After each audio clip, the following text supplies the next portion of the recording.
training. I did med school at Northwestern, and so actually my medical school project was looking at the preparation the pediatric residents at Lurie underwent before they went abroad to Tanzania. And so I was able to go to Tanzania as part of that project. I did a global health away rotation in Bolivia for a month, and then in residency was part of the global health track, but second year of residency was when COVID happened, and so we were not able to travel, unfortunately. And then in fellowship, which I did at Cincinnati, I did a project looking at glycemic outcomes in a clinic population in Ghana, and so actually traveled there for a month as well. And so throughout this talk is some scattered information about patient experience, and then also a little bit more about that project. And then currently continue to have my interest in the diabetes care internationally. And so with the foundation that I had worked with in Ghana, I'm working on a project looking at essentially like peer support education in a pediatric diabetes population. And then in Nigeria, I'm working with one of the med-peds hospitalists who is working on some diabetes education and diabetes camps. And so the goals, really the big focus of this talk is going to be diabetes and some of the differences in management between high income and low and middle income countries, different factors that can impact diabetes care in a resource constrained country. And then I had a goal to discuss other endocrine disorders, although really it's going to be a brief touch on hypothyroidism. And I did try to keep it general to an adult population, but I am not an adult endocrinologist, and so it is a slant towards pediatric and type 1. But the initial slides do have some more general diabetes information. And so to start off with diabetes, so the next set of slides is from the International Diabetes Federation. They just put out their Diabetes Atlas, the 11th edition, came out this year, and so it is looking at, or kind of looks worldwide. And so in 2024, it was estimated just for kind of global scheme and prevalence of diabetes. 1 in 9 adults aged 20 to 79 has diabetes, which is 589 million people. I'm sorry, that's very small on that screen. Hopefully it's bigger on this screen. 4 in 10 adults with diabetes are actually undiagnosed is what's estimated, and then 3 in 4 of those adults with diabetes live in a low and middle income country. So it is a big problem. 1.8 million children and adolescents before age 20 have type 1 diabetes. 11.9% of global health expenditure is spent on diabetes, and 3.4 million deaths are attributed to diabetes. And when they are saying diabetes, they're grouping type 1 and type 2 from what I could tell.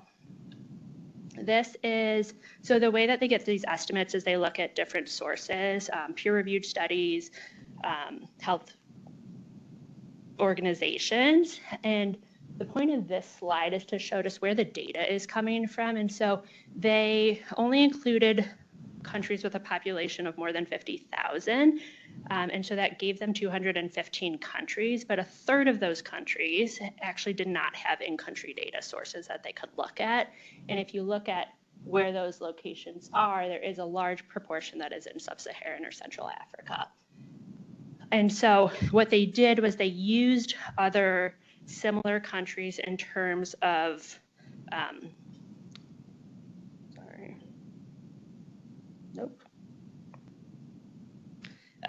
like income, similar region to try to extrapolate, but as we know, extrapolation data is not going to be as good. This slide is the number of adults with diabetes. So you can see that the prevalence in sub-Saharan Africa is comparatively lower than other countries like the United States.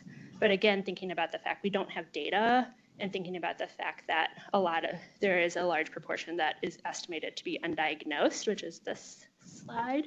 And so if you look comparatively in a lot of parts of sub-Saharan and Northern Africa, greater than 65% of adults are presumed to be undiagnosed with their diabetes compared to the United States, which is less than 24%. So clearly it is a big issue. And this underdiagnosis is thought to be a result of insufficient access to healthcare systems, as well as limited capacity for identification. And 90% of the almost 90% of the people with undiagnosed diabetes live in low and middle income countries. So the highest proportion is in Africa, followed by the Western Pacific and Southeast Asia. This is actually from the IDF Atlas 10th edition, so the previous one that they had put out, because they didn't have a comparable one in this year's. But this is looking at incidence rates in children and adolescents 0 to 14 years of age with type 1. And again, the main point of this slide was really to show that where the lack of data is, it's in sub-Saharan Africa. And so they can't even make estimates on this, or they didn't even make estimates on this map. And then this was a really, as a pediatric endocrinologist, this is a really stark slide and depressing slide. So this is the remaining life expectancy of a 10-year-old child diagnosed with type 1 diabetes in 2024. The longer life expectancy is in the red and the shorter life expectancy is in the black. And so the United States is in the 45 to 59 years of age, which one might argue is not good either, but certainly is better than less than 15%, which is in several areas of sub-Saharan Africa. And then just some stark data. So there are an estimated 168,000 premature deaths due to type 1. 30,000 were in Southeast Asia region, 31,000 were in Africa, 34,000 in Europe, 18,000 in North America and the Caribbean, 27,000 in Middle East and North Africa, 14,000 in the Western Pacific, and 14,000 in South America and Central America.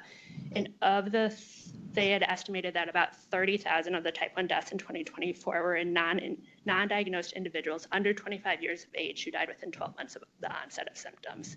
So clearly a big issue. I wanted to, if this works out, we're going to see if I can show.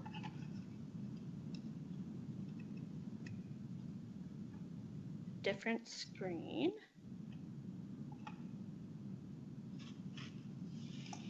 So, oh no, hold on.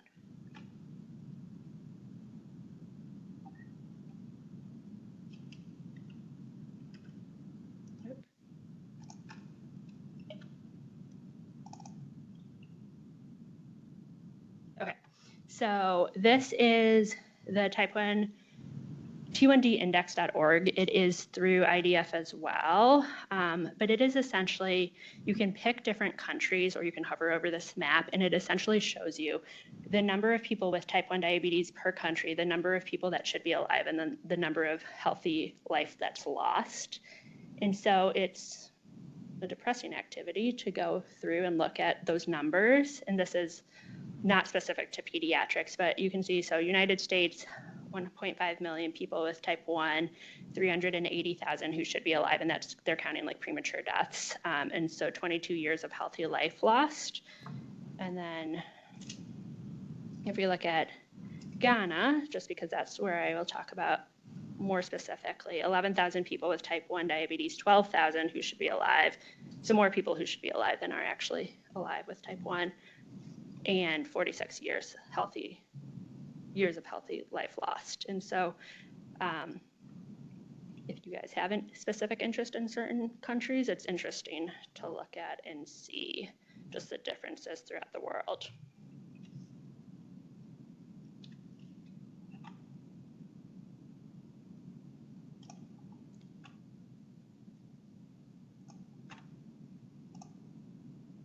Okay. And so talking a little bit more about different diabetes factors in resource-constrained countries. And so for diagnosis, there is a misunderstanding of what type 1 diabetes is, as the focus in many of these countries changed from infectious diseases toward, as there has been a big push to have more identification of diabetes to try to impact the obesity trend that there has been. And so people understand what type 2 diabetes is, but there's a misconception of what type 1 is. And so especially for pediatrics, you will see, or I heard stories of either like a lean teenager who had weight loss, who was diagnosed with new onset diabetes, was started on metformin, was much more clearly a type 1 picture. Or there's a thought that okay, type 2 happens in adults, kids can't get diabetes. And so it's not even like a recognized feature. And we see this all the time, even in here, is that it's really easy to misdiagnose kids. Kids come in with much more common things like gastro, UTIs, appendicitis, pneumonia. And so if you're not thinking about diabetes, if you haven't seen that much diabetes, if you don't have the knowledge of what diabetes is, you may not get the blood sugar to check that.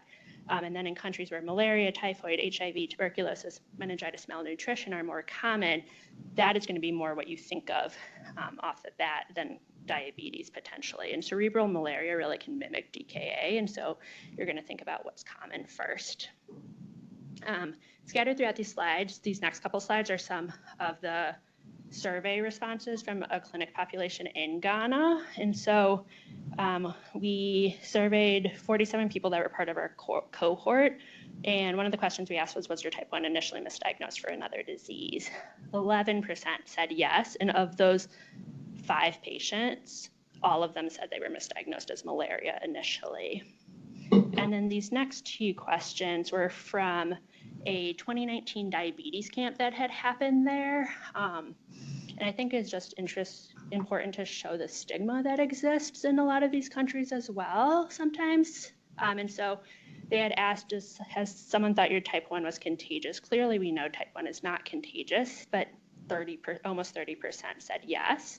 And then has someone thought your type 1 diabetes was a curse? And 15% said yes. And that's going to impact how you're treated, how you're taken care of, if your family is going to spend the money and limited resources they have on your care. Another big difference is types of insulin. And so, as we know, standard in high-income countries is going to be long-acting, rapid-acting insulin, and we have the ultra-rapid-acting insulins. Really, it's pumping technology and getting them towards technology. But mixed insulins are cheaper and more readily available, and present in resource-constrained countries. And so, in Ghana, most of what the patients are on is Mixtard, which is a combination of an intermediate and short-acting insulin that's given twice a day. Is similar to like 70-30, but it was actually discontinued in the UK in 2010 because it's not as like the standard. So, but it's very common still in sub-Saharan Africa. And as we know, with not like long-acting and rapid-acting, you're dealing with peaks of insulin, you're trying to time food around it. You can imagine that would be problematic if you have food scarcity or other issues. This looked at a study in Ghana. So glargine and detamir were actually approved by the FDA in 2018, but they're not included in their standard treatment guidelines for patients with diabetes, and they're not reimbursed by their national health insurance because of the higher cost. And 90% of patients with diabetes are on the national health insurance, and so you can imagine if it's not going to be reimbursed, they're not going to have access to it. And so there is a sustained use of those standard insulins, including the NPH and premixed insulins, even though we know that the standards, or that the gold standard and what is more effective is, or helpful is the long-acting and rapid. And their policy document actually says that the medicines need to be shown to be efficacious and cost-effective versus current standards reflected in the current demographic and economic. And so, like, we know that it's more effective. There's been studies that proven it, but there's not studies in country, and so they won't approve it. Insulin storage is also a really interesting topic, and so we know that it's recommended to store open insulin in the, I think that should say unopened refrigerator, and the temperature 36 to 46 degrees Fahrenheit can be kept for a month at room temperature, which is obviously going to be a problem if you are in a hotter climate or in a place where you don't have refrigeration. And so there's been a lot of studies that looked into this. From that study population, only 44% were keeping their insulin in the refrigerator, 52% were keeping it within, like, on or within the cement floor to try to keep it cool.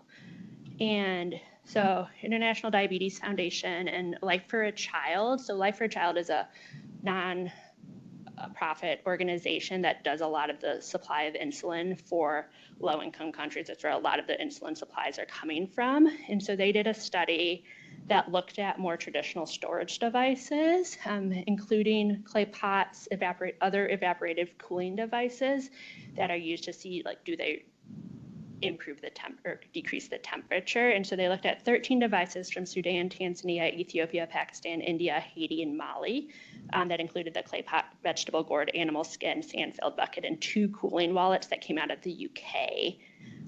They looked at it in a well-ventilated internal room with open windows, no direct sunlight, and then measured the internal temperature.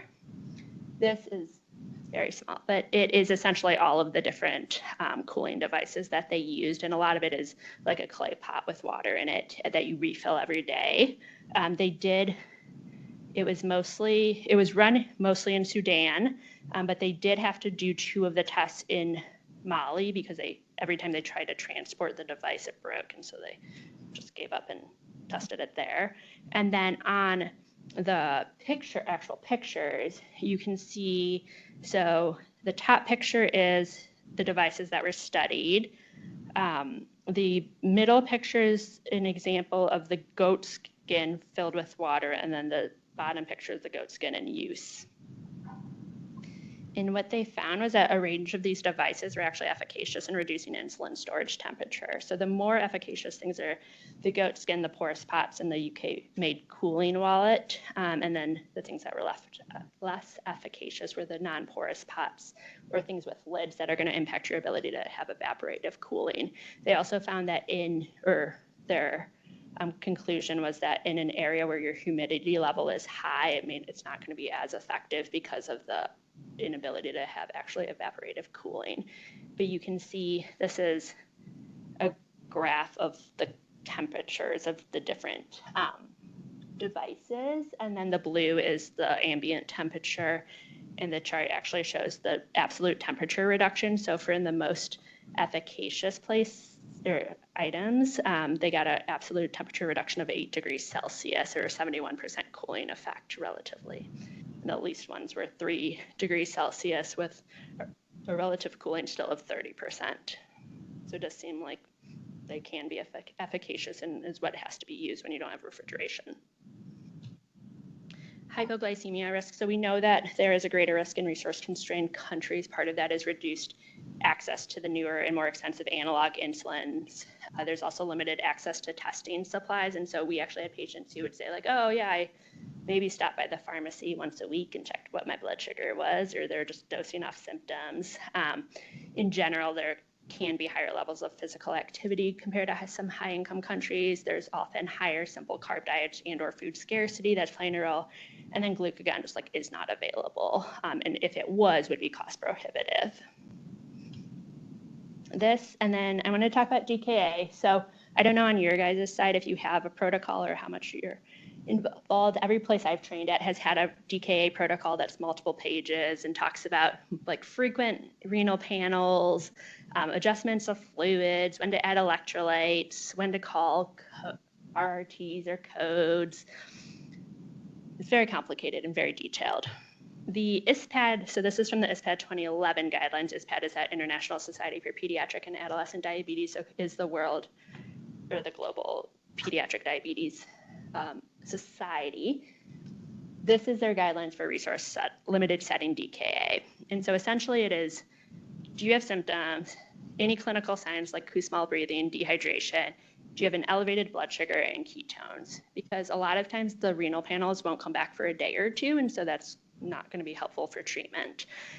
So DKA may be diagnosed more frequently than, say, we would diagnose it based off a bicarb level, but you have to work with what you have. And so that's essentially the theme of this guideline is what do you have available? So the first question is, do you have IV fluids available?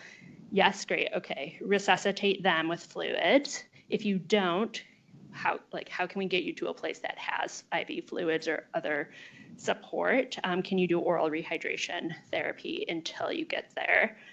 And then the next big question is, what insulin do you have available, if you have any insulin available? If you don't have any insulin available, the pathway takes you to transport must be arranged somewhere else. If you do have insulin available, is it IV? Can you make a drip of sorts? And if it's not, is it subcutaneous, where you can do subcutaneous insulin every 2 to 3 hours or 1 to 2 hours? And then is IV potassium available? Yes, great, give it. No, can we use the oral rehydration that often does have some potassium in it? I actually had talked with this is a United States example, but I had talked with a pediatric endocrinologist in Alaska about her care. And they had a patient she was in Anchorage. They had a patient diagnosed in like northern Alaska, presented to a community health clinic with poly symptoms. Community health worker knew enough to check a glucose, was elevated, and had ketones. So their big goal was to be able to get him to Anchorage to like the main hospital, but it was a snowstorm. And so the helicopter that you would have to transport him in could not make it there. And so what they actually did was the community brought together like every beef bouillon cube they had and made like a beef broth that he sipped on throughout the night as his like electrolytes and rehydration. And then they did have people that had insulin, and so they used subcutaneous insulin until they were able to get him to Anchorage. So I think just an interesting example that's happening in the United States as well. Although one might argue that's a resource limited area in Alaska. And so in Ghana, their specific scenario is it does take a day to get a renal panel or a VBG. And so they treat based off ketones and glucose and will treat until the ketones are cleared. They make an electrolyte replacement once they urinate. We'll start it. And then if there is any concern about hyperkalemia because they can't get the renal panel, they use an EKG to look for like T waves. They don't have D5, but they do have D50, so they'll mix it in with a bag of normal saline to make their D5NS. And then a lot of times they don't have the IV infusion pumps, which I think we definitely take for granted here. They just set the rate and it just runs, and so you're calculating drip rate and having to turn the stopper to whatever your drip rate is every hour. And so the peds resident or the residents or house staff have to do that every hour. So I always tell our residents they're very lucky that they don't have to do this. And then in the ED, in a lot of situations, family has to buy the medicine to be able to use it. So they actually have to go to the pharmacy, get the test strips, get the testing supplies, come back, and then that's what's used in the hospital. And then access to pediatric endocrinologists is very limited. So a lot of times people are seeing adult endocrinology if that's available, or just their primary care provider if they have one. Access to training is limited. So they've opened 2 pediatric endocrine training centers in Africa, one in Kenya in 2007 and one in Nigeria in 2012. And then there are different courses kind of throughout the world to try to help educate primary care physicians about diabetes. And so there's one that I had specifically referenced in India that had started. But they do run into a lot of challenges of migrations of the providers to high-income countries. And so the focus with the training centers in Africa is really to try to train them to then go back to their home country and stay there. And initially, when the training center in Kenya had started, it was run by a lot of British and European physicians, and now it's being taken over more by African physicians, which also leads to the lack of trainers. And so in Ghana, there are 3 pediatric endocrinologists in the whole country. They're where their stars are located. So 2 are in Kumasi, which is a little bit more central-ish. And then 1 is in Accra, which is on the coast, which is the capital. And just for context, for our context here, at least on the children's side, we have 11 attendings and 5 fellows. So we have more fellows than they have pediatric endocrinologists in the whole. So clearly access is an issue. And if you even, they have 3, great, but if you look at the whole northern part, that's multiple hour drive, heart conditions, they're just not going to come see a peds endocrinologist. And so the adult doctors are treating this a lot of times. And then just thinking about levels of care. So clearly we know what is recommendation, what is the goal, but depending on what you have available, that changes. And so this is from the ISPAD guidelines as well. The comprehensive care would be for high income countries. And honestly, I would say this would be updated with more technology that's become available. But if you look at minimum care, your choice of insulin is going to be what you have available. So regular and NPH insulins. You're going to try to give it with meals and bedtime. You're going to store it. Their recommendations like earthen pot because or a nearby fridge if you can have access to one. Insulin syringe reuse, which I don't think we think about often, of like we tell them not to reuse syringes. If you only have very limited supplies, you're going to reuse that as much as safely possible. And then the blood sugar monitoring, perhaps you can get 1 to 2 times a week. The technology is essentially non-existent in some low-income countries, and that is partially also like related to partnerships between technology companies or lack of partnerships between technology companies and other countries. And so there was actually a patient I saw in Ghana that knew someone in the US who donated a Libre. And she had 2 Libres and she put one on. They don't actively have, you can't search Libre app on the phone in Ghana because it's not contracted there. And so she had to have the receiver, which they had not given her, but we happened to have an extra one. And then her Libre malfunctioned. And so she was like, what do I do? And so we tried to troubleshoot it, but it was one of those malfunctions where here I would say call Libre, get a new one. That we were just out, she was out of the Libre at 2 days in. And so it's not, they're very excited if they can get access to technology, but it's just not available. And then measurement of islet antibodies, C-peptide, other genetic testing is not routinely recommended unless the diagnosis is unclear because it's just not available. So in the study, it was all self-reported or clinically suspected type 1 diabetes because to get antibody testing in Ghana, you would have to send it to South Africa, which is not feasible for most patients. But then regardless of where you live, diabetes self-management is going to be important. And so just a brief touch on my fellowship project, which was looking at glycemic control in a clinic population in Ghana. So we worked with the Sonia Nabetta Foundation, which is a foundation that's based in New York, but was was created by a family who's from Uganda originally, there are 4 sisters, one of whom died of type 1 diabetes complications in her 20s. And so they started this foundation in her honor. So they've done a lot of work in Uganda, but then opened a clinic in Ghana, have done some work in Malawi, are really kind of expanding throughout sub-Saharan Africa. And so this clinic opened in June of 2022 and is focused on pediatric and adolescent and young adults up through age 25. They do provide meter, test supplies, Lancet's insulin for free to the clinic population, and their insulin does come from Life for a Child. So it's Lantus and Insugen R, which is the short-acting insulin that they use. They set up diabetes screening programs and then also do the diabetes screening tests, so celiac, liver, and thyroid. And then we had some grant funding to provide some glucose tabs for them as well.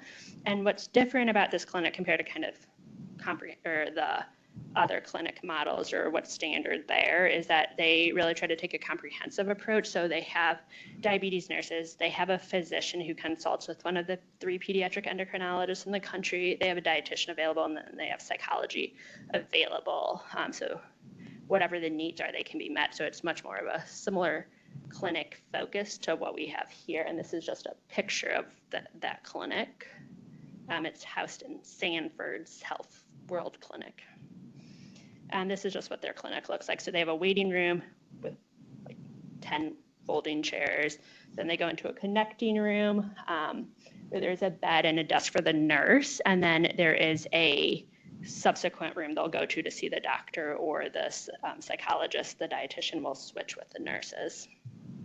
And then they have different resources. So they have different food models to try to get a sense of what people are eating and what size so that they can help create balanced meals and also standardized meals. They have the injection site information, portion control, glucose logs, and then different resources about hypoglycemia, hyperglycemia. And so we looked at if this clinic model improved glycemic control, so both A1C and hypoglycemia rates in a low-income country. We had anyone in that clinic who wanted to participate could. We enrolled from February to June of 2023, just based off when we were able to get the IRB from Ghana. And then we collected for a year, from when they started clinic through a year of clinic participation, collected some baseline electronic health record data, so like gender, weight, total insulin dose, A1C, and then we actually had glucometer data since they were all given a glucometer, so we were able to actually look at objective measures of hypoglycemia, which is different than a lot of the studies that come out of sub-Saharan Africa because they don't have meters often available to them. It's often very much self-reported symptoms and rates of hypoglycemia. We did do it through modified quality improvement methodology and kind of continuous assessment of what their hypoglycemia rates were and A1Cs were. And then we tried to figure out the best way to look at the hypoglycemia rates because similar to our population here, people test different frequencies. And so we would have some patients that had like no glucose checks for 3 weeks and then had a bunch, or we had people who checked more than I thought would be possible with what their supplies were. And so ultimately, we had checked it a couple of different ways, but the test percentage and the percentage of patients with hypoglycemia was ultimately a little bit fraught because of the bias it was towards certain patients. And so we looked at it in a more novel way of hypoglycemia per glucometer days. And so essentially, if you had a blood sugar check on one of the days, it counted as a glucometer day, which was our denominator. And then if there was one episode of hypoglycemia during that period, it was a glucometer day with hypoglycemia, which was our numerator. So it doesn't account for multiple episodes of hypoglycemia during that day, but was at least a starting point. And so we had 47 people, 70% were female, 70% had come to clinic on mixed heart insulin, like we had talked about is most common in Ghana. Their average age was on the older-ish end of their range of what they'll see in clinic. So mean age was 18, but ranged from 6 to 25. And then most had diabetes for the average was about 6.5 years when they came. And then what we saw, so the average A1C upon arrival to clinic was 11.8. By 3 months had decreased to 9.1. By 6 months had decreased to 8.4, and then stayed around the 9s for the 9 and 12-month checks. And then insulin dose. So we wanted to make sure, as like a countermeasure to improved A1C, wanted to check were they just ramping up their insulin doses. But they came in at like 0.8 per kilo per day, which is maybe a little bit lower than you would expect for a teenager to need. And so by 3 months, it had increased to about 1 unit per kilo per day, and then stayed right around there, 1 to 1.1 for the rest of their time. So it does not seem to be related to just an increase in the dose. And then we looked at the hypoglycemia. And so the blue line is any hypoglycemia, so anything less than 70. And the purplish line is anything less than 54, which is what we called severe hypoglycemia, or what we categorized as severe hypoglycemia. This is a modified run chart. And so the way this worked is if you looked at median rates, and if there were 8 values that were consistently below the previous median, then you were able to shift it down the median line, which is the solid line. And so the median hypoglycemia percentage decreased from 31% to 28% for all hypoglycemia, and then for severe decreased from 14 to 13 to 10. And so there was a decrease in hypoglycemia rates. There's fluctuation, which seemed to be related to specific individual patient factors. So like people then started school again or started sports and weren't adjusting their insulin appropriately. And so because we had done it in a quality improvement method, we were able to point out like, hey, it seems like rates are rising, and they were able to look at their clinic population and figure out what was going on and address it in real time. And then we did also do statistical analysis. So this was the modeling from the statistics. And so A is the A1C, so you can see it does decrease. B is the insulin dose trend, which we had said increased, but then had stayed relatively stable. And then there wasn't a statistical difference in changes in hypoglycemia over time, but we know that statistical difference is different than clinical difference. And so any decrease in hypoglycemia potentially saves or prevents bad outcomes.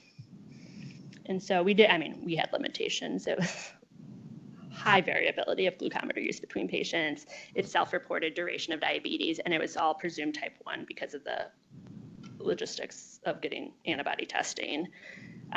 But it does seem like this comprehensive clinic model, which is not the standard of care, does increase or improve outcomes.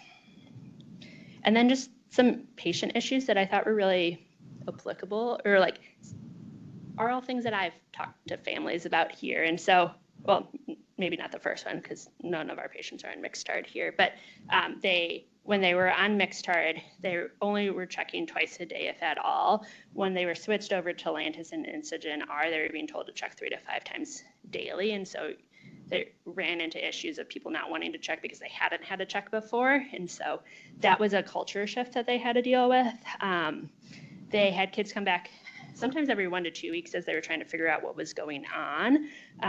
In the previous standard care model, because you're seeing an adult provider who's very busy, they would essentially go and get their supplies and leave. There was no accountability, and so they actually had the same team that was checking in with these kids every time, and so there was accountability. And then they realized that kids were relying on their logbook, which I feel like happens all the time to us. And so they actually realized they had to double check the meter specifically because they would just write down the numbers that they thought they wanted to see. And then around kind of during this time, there was some economic instability in Ghana. And so it actually caused the prices of food to rise. And so there was more issues with food insecurity. And then I could have done nothing without the clinic group that was there. So I would be remiss not to show them. And so going left to right, Asaka is one of the warrior coordinators, so he's essentially a peer support. He has diabetes himself. He is seen in that clinic, but he provides extra support to the patients. Ya is one of the nurses. She has diabetes herself as well. She's from Ghana. Abashe is the next one. He is their psychologist. Shroda she was a medical house staff at the time of this picture. She's now doing her pediatric residency, but is still involved in the clinic. And so she is their doctor that's on site. And then who consults with one of the pediatric endocrinologists. Maxwell is their dietitian, and then Joffrey is one of the other diabetes nurses. He's actually from Uganda and had come over to Ghana to help them start this clinic. And then with the last little bit of time, just a little bit of a shift over to hypothyroidism to talk about something on the endocrine side. So you guys may not see as much congenital hypothyroidism as we do, because I feel like by the time they get to adult age, I sometimes say they can go see their primary care provider, and so they don't actually need to see you guys because they're on pretty stable doses. But congenital hypothyroidism is a big thing on our side. It comes from incomplete thyroid development, decreased thyroid hormone secretion, and untreated, it can cause irreversible neurologic defects and developmental delay, short stature, metabolic derangements. And so it is part of the newborn screening in the United States, in all states, as it is critical to start treatment quickly, really before 2 weeks of life is what our guidelines are. But newborn screening is not present in all of the world. And so this is a map of the world from a study that looked at the newborn screening in worldwide in their coverage. And so the top slide, or the top picture, is the current situation as of 2024 and coverage rate. So green is covered, like newborn screening coverage rates of greater than 90%. Light blue was 75 to 90%. Yellow was 50 to 75%, and then orange was 25 to 50%. Red is less than 25%. And then if you were gray, there was either no data or no newborn screen program. And besides, Greenland apparently has no data or no newborn screen, but essentially all of Africa also does not.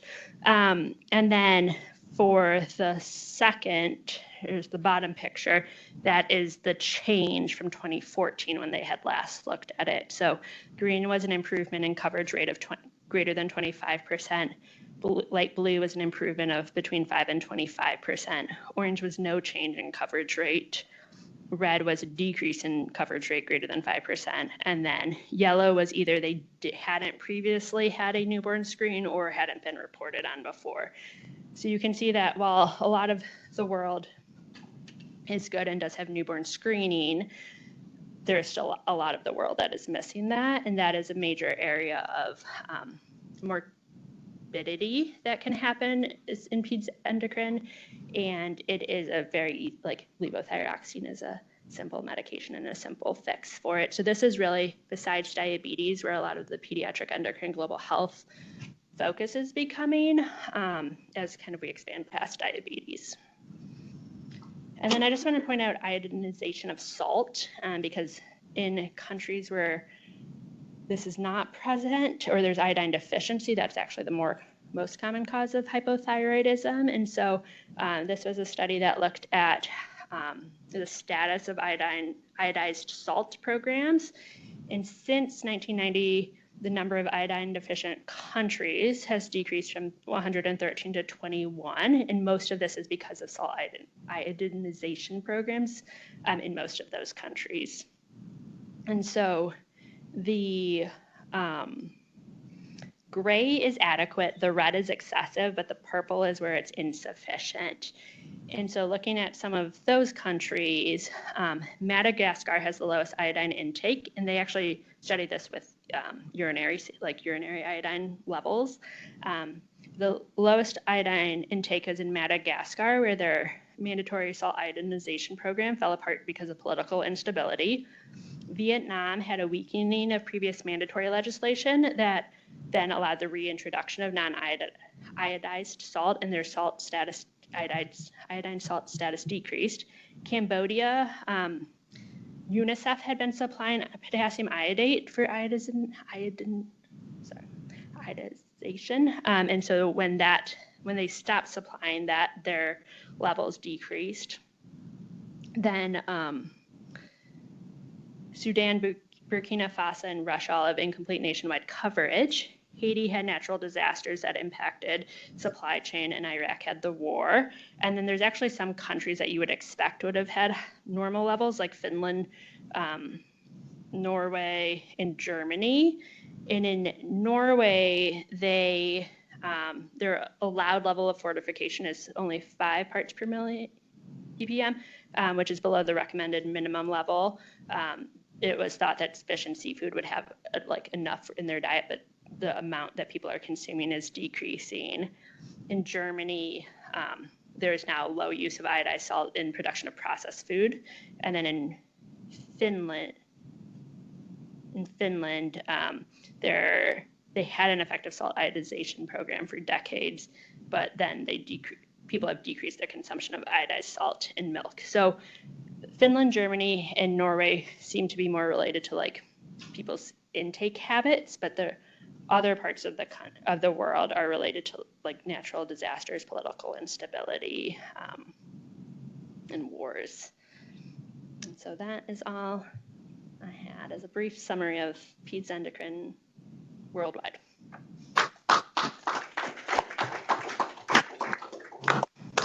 Take any questions. And if people have questions virtually, they can unmute and ask or type in the chat. I'm looking at that. I guess I'll just start by saying, it's a shocking look. We think about under-resourced areas in the U.S. and it's not even close. It's just kind of eye-opening about how we probably could do better with limited resources here that are still way more resources than they have in lots of other parts of the world. Yeah, I think one of the, having now gone to a couple different locations, and especially in Ghana, being very specific about it was a diabetes clinic and talking to providers there and the nurses there and just hearing they're creative of how they treat and they use what they can well. And it is personally, it was I had a reflection of, I rely a lot on labs. I rely a lot on the resources I have available, and how can I be better about that too? So I think it's just, you learn a lot when you go of how can you be creative in those, how can you use what you do have available? Because you're right, we do have a lot more than they have, even in our low resource areas. how have you taken kind of some of those concepts maybe and some of the people that are a little bit lower resourced, in this area? I mean, I just think of some of the things that we kind of take for granted and maybe we can do a better job at. Are there any of those tips you could give us? Yeah, I think it's a lot of like meeting people where there's a decent amount of meeting people where they are and figuring out what they have and adjusting to what's available and what they feasibly can handle. So I think about it in patients who have come to see us who like literacy is not good, numeracy is not good, and the resources maybe related to that also aren't good. And so yes, the standard would be to do carb counting, to do technology, but like, is that feasible for this family? Are we setting them up for failure where they're then going to get discouraged and not want to do anything? And so thinking about like moving towards a sliding scale, fixed doses, like something that for most patients does not come top of mind for what I want, because I want them to have the standard of care and like the highest level of care. But do I have to adjust my expectations for what is available, like what I can feasibly do, and how can we have the best outcomes with what we can do? I think it's just opened my eyes to be more flexible for some of those families. What are some of the causes? Hey, this is Joe. Oh, go ahead. Oh, sorry. What are some of the causes of death in these patients? So hypoglycemia is like unrecognized hypoglycemia or not being able to treat it. So one of the reasons we had looked at the glycemic outcomes the way we did was there was from that 2019 CAMP data, there was one of the questions they asked was like, do you have sugar sources available to you? And I want to say it was like 30% said no, which is I don't know if they just didn't recognize that they had options available to them or if they actually did not have options available to them. And like death in bed from unrecognized hypoglycemia overnight is certainly a concern. DKA, I think unrecognized DKA is also a big concern, or like the IDF slide that had the shortened life expectancy,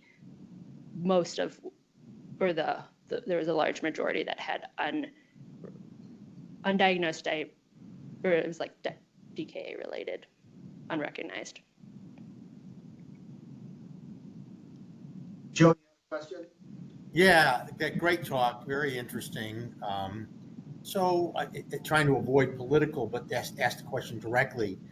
Do the decreases in the U.S. aid program affect diabetes care in less affluent countries? Will it affect what was happening in Ghana? Yeah. So from what I can tell, no, fortunately right now. The Life for a Child program, which is a major supply of diabetes supplies and insulin for a lot of these countries, is actually based, I think, in Australia. And they do get a lot of their supplies are through donations from pharmaceutical companies. And so as far as I have heard, there has not been an impact on diabetes care as of right now. And hopefully that remains.